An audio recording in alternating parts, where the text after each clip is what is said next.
DJ Anushka DJ sound Sonu Jamui बना दी।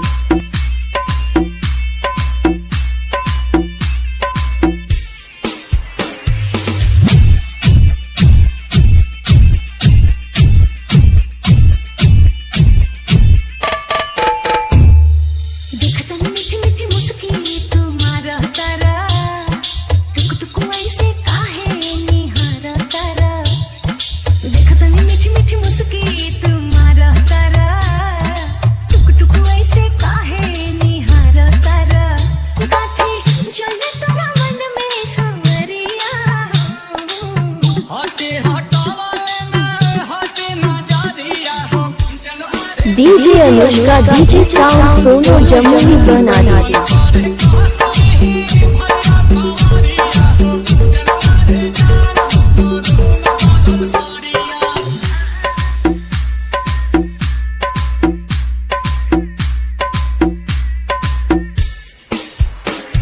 DJ Neeraj मठिया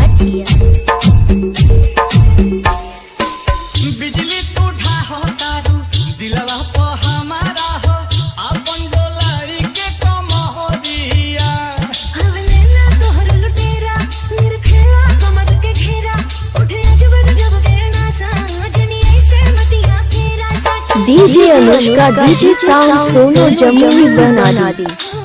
लागल बा फालती को लहरे झलरिया हो जनमा रे जान हो मन सोरिया मन करे कासी भरिया खबरिया हो जनमा रे जान हो मन सोरिया